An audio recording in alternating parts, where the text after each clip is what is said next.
大家好，今天跟大家介绍一下登西百度网盘批量分享工具的具体使用。首先，我们运行这个程序，接受协议，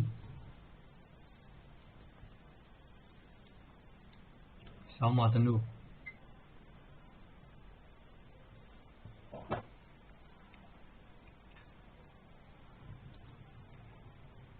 那么我们进入一道需要去分享的这个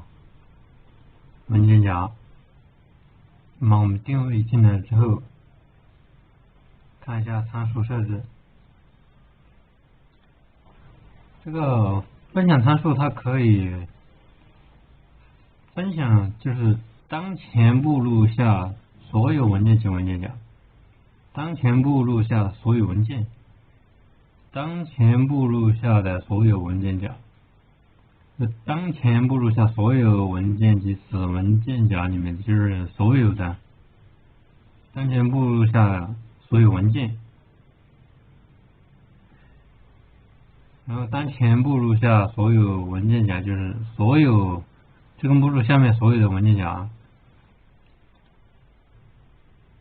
然后分享的列表可以排序所有的，然后分享的时间，固定密码，但这个固定密码不能是纯数字的，也不能纯字符，它可以数字和字母组合，然后分隔间隔时间，比如4秒或者5秒。然后这个账号每天分享的数量限制，就是每个账号百度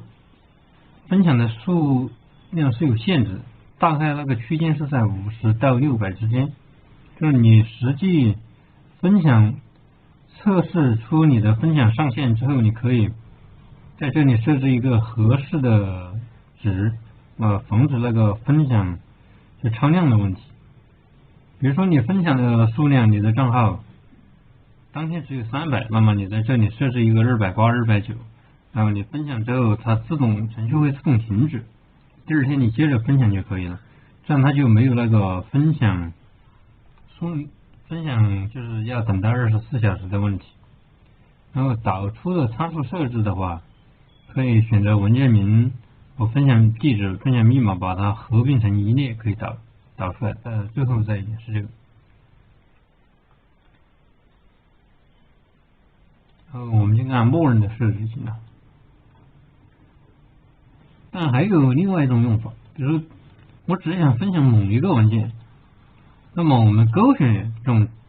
文件，然后点这个私密分享就可以了，它就会只分享这3个哈，它就不会再分享跟这个参数设置里面的这个深度及类型就没有关系了。但你说我需要分享这个具体下面的，那么你就需要点进去点分享才可以了。那么我们就直接分享这5个。没有激活，那只能分享3个，那随便也是嘛，分享就可以。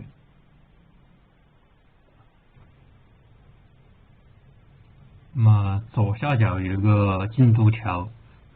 可以看到分享的实时的进度。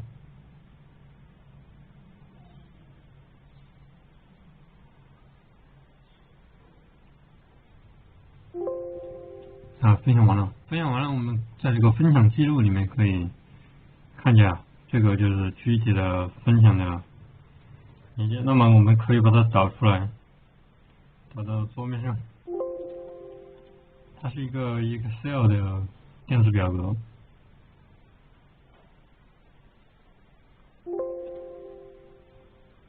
可以看到这个就是我们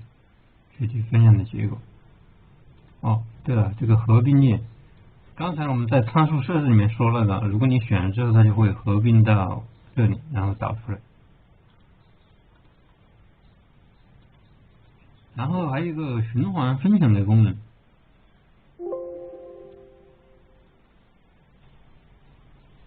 循环这里没注册就显示不了了。循环分享的功能就是说，比如我们指定一个文件名字，然后循环分享10个连接啊，100个连接啊，就是同一个文件或者文件夹，它可以分享出很多个文件分享连接出来，就是这个作用。然后其他的就没有什么需要介绍的，今天就给大家介绍到这里。如果有问题可以联系我，谢谢大家。